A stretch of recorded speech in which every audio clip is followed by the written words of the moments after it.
Golpes de Estado, lítio e carro elétrico, né? Colonialismo sustentável do século XXI pelo bilionário Elon Musk. Telesur, 15 anos depois, celebramos a liberdade de informar com voz própria.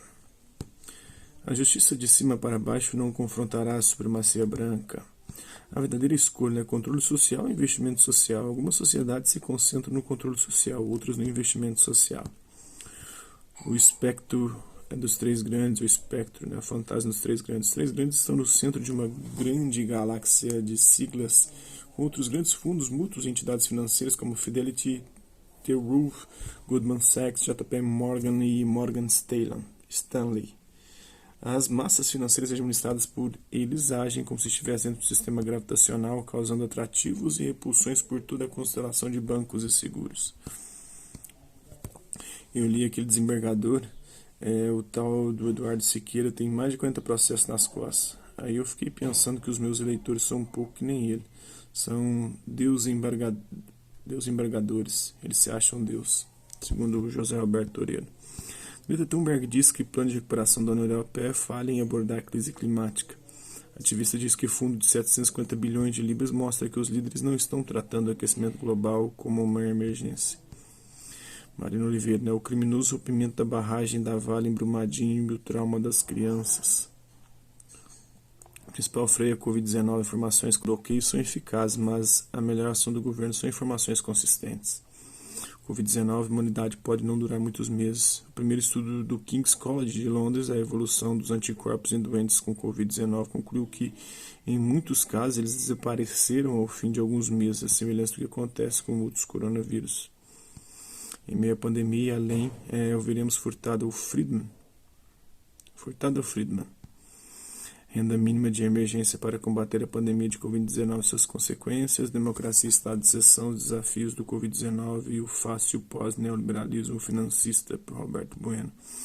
Câmaras com financiamento público de campanha lideram cortes nos orçamentos da polícia.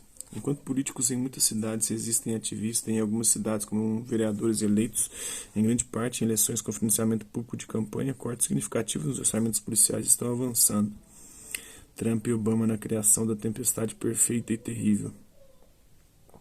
Os levantes de hoje contra o racismo institucional, a brutalidade policial e a má administração da Covid-19 contam a história de um presidente divisivo e incompetente, do ultranacionalismo coercitivo do America First, América em primeiro lugar. Nota sobre a presença da DEA na Argentina. A DEA é a agência governamental mais influente dos Estados Unidos na América Latina. Com a desculpa do controle das drogas na região, suas tropas se infiltram nos territórios e exercem persuasão sobre as forças de segurança e sistemas judiciais do continente. No entanto, na Argentina, há um cobertor de obscuridade que cobre suas ações e protege seu sistema de relacionamentos. Quem são os agentes da DEA na Argentina? Quais são seus aliados mais próximos? Através de quais operações ela implanta o seu lobby? Somente o governo eleito na Bolívia resolverá a crise agravada pela Covid, afirma a ex-ministra. Gabriela Montanha, ex-ministra da Saúde e ex-presidente do Senado e da Câmara dos Deputados da Bolívia, alerta para o processo de desmantelamento da estrutura hospitalar em curso no país andino, mesmo em meio à evolução da pandemia. Bolívia, nomeado por ANHIS, TSE tenta dar sobrevida à candidata e adia novamente as eleições. Estados Unidos da América, não podemos mais arcar com o complexo industrial militar. 93 membros da Câmara e 23 senadores acabam de votar para cortar o orçamento do Pentágono. Essa é uma chamada histórica para novas prioridades. Agora os democratas devem ampliá-la. 9 a cada 10 estadunidenses dizem que racismo e brutalidade policial são um problema sério. É isso aí. Hasta la vista e até a próxima.